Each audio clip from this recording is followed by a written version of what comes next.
You know, I've been thinking a lot lately about those little moments in life that sneak up on you. The ones that don't announce themselves with fanfare or drama, but just sort of happen. And then, years later, you look back and realize, holy crap, that was the pivot. That was the thing that shifted everything. I'm Peter Dinklage, and if you're watching this, maybe you're in the middle of your own grind, wondering if it'll ever pay off. Or maybe you're just curious about how a guy like me, short stature, big dreams, and a whole lot of stubbornness, ended up where I am. Either way, pull up a chair. This is a story I've never really told in full, not like this. It's about a day that started out as just another kick in the teeth, but turned into the spark that lit. No dragons, no thrones, just me, a crappy job, and a rejection that felt like the end of the world. Let me take you back to the early 90s. I was fresh out of Bennington College, this artsy liberal arts school in Vermont, where I majored in drama. Sounds fancy, right, folks? But let me tell you, it didn't feel fancy when I moved to New York City with a backpack, a few $100, and the kind of optimism that only a 22-year-old can muster. I grew up in Morristown, New Jersey, solid middle-class family, supportive parents who never treated my achondroplasia like a barrier.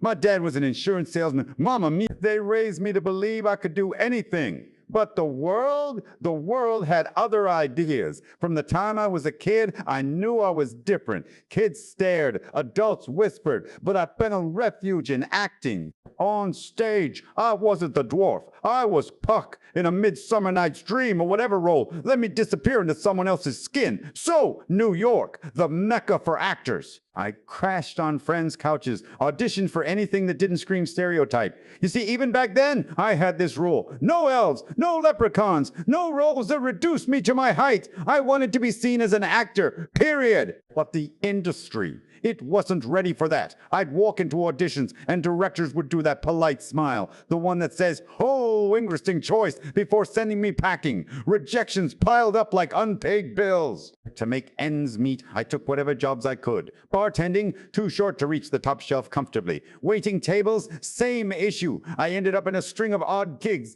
Data entry, filing clerk stuff. Boring as hell, but it paid the rent on my shoebox apartment in Brooklyn. One job in particular sticks out. It was 1993, I think. I'd landed a temp position at a small publishing house in Midtown Manhattan. Nothing creative. Just sorting manuscripts, answering phones, making coffee runs. The boss was this guy named Harold, mid-50s, chain smoker with a perpetual scowl. He didn't say much, but when he did, it was usually to bark orders. "Oh, Dinklage, fetch the files from the top shelf." "Yeah, hilarious." I'd drag over a step stool every time, feeling like a sideshow act.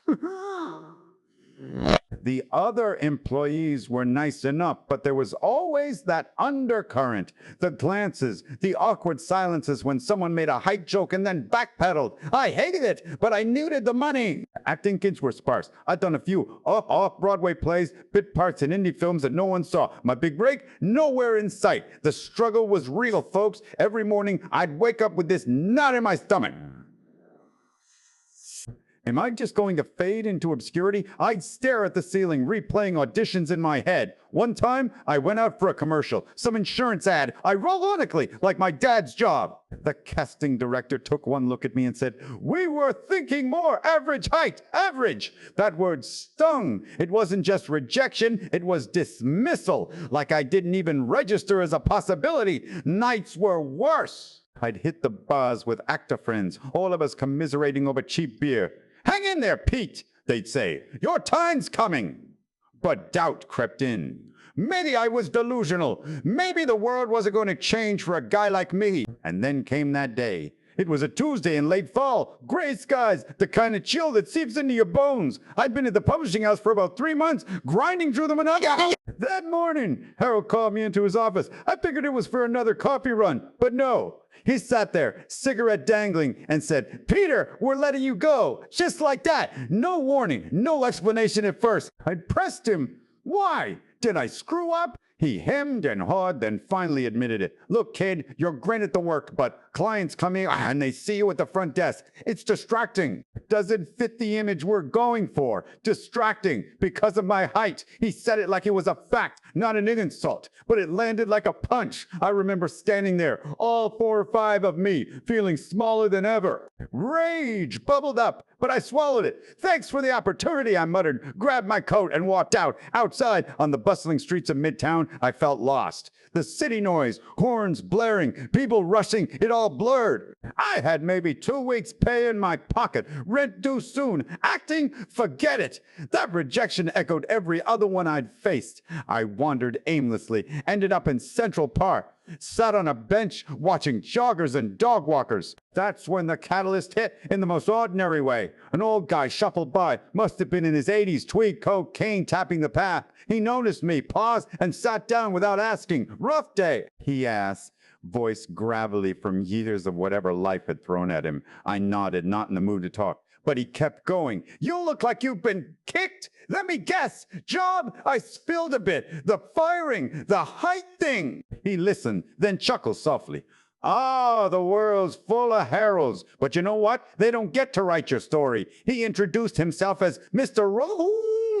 Retired teacher, history book.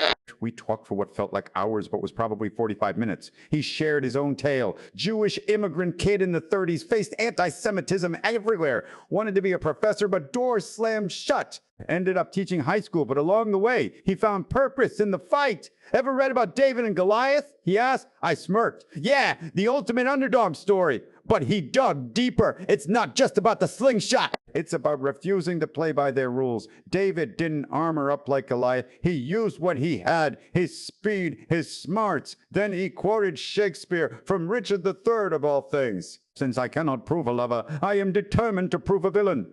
But Mr. Rosen flipped it. Gloucester was deformed, like you in some ways. But Shakespeare gave him power through words, through cunning. Don't let them make you the villain in your own life. Be the hero. It was simple, almost cliche, but in that moment it landed. Here was the stranger, seeing me, not my height, but my frustration, and offering a lifeline. Not pity, but perspective. We parted ways. He gave me his card, but I never called. Didn't need to. That conversation was the spark. Oh, those rejections, the job struggles, they weren't just bad luck. They were the world's way of testing my resolve. I'd been playing small, taking safe gigs to survive, but compromising my principles. No war. I thought about historical figures Mr. Rosen might have admired, like Frederick Douglass, escaping slavery and becoming a voice for abolition. Or Joan of Arc, a peasant girl leading armies, underdogs who didn't wait for permission. And literature? God, I dove back into my favorites that night. Reread parts of The Hunchback of Notre Dame, Quasimodo, deformed and outcast, but with a heart that could move mountains. Victor Hugo didn't romanticize his suffering. He showed how it forged strength. Or Tolkien's hobbits, small, overlooked, but the ones who saved Middle-earth. These weren't just stories, they were mirrors, reflections of what I could be if I stopped letting the heralds define me.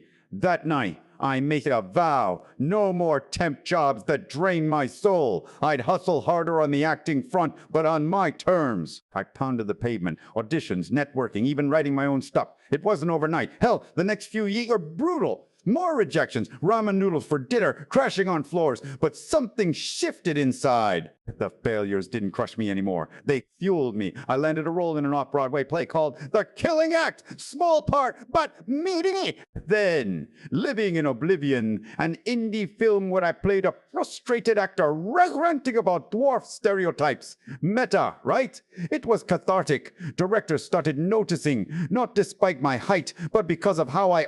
The transformation came gradually, like dawn creeping in. By the late 90s, I was booking steadier work. Station agent in 2003. That was the breakthrough. Playing fit in a train enthusiast, isolating himself from the world. It mirrored my own journey, the loneliness, the barriers, but ended with connection. Won awards, opened doors, then Game of Thrones in 2011.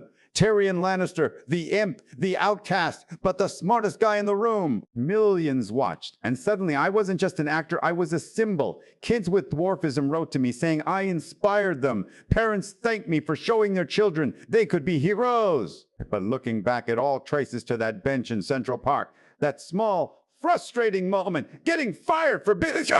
Getting fired became the turning point. Without Mr. Rosen's words echoing those literary giants, I might have given up, settled for less. And here's the takeaway, the thing I want to leave you with. Life's hardest moments aren't punishments, they're invitations. Invitations to dig deeper, to find that slingshot within you. Whether it's a rejection, a failure, or just feeling like the world doesn't see you, those are the crucibles where meaning is forged. I think of my own kids now, growing up in a world that's still imperfect. I tell them, don't fear the Goliaths, be the David.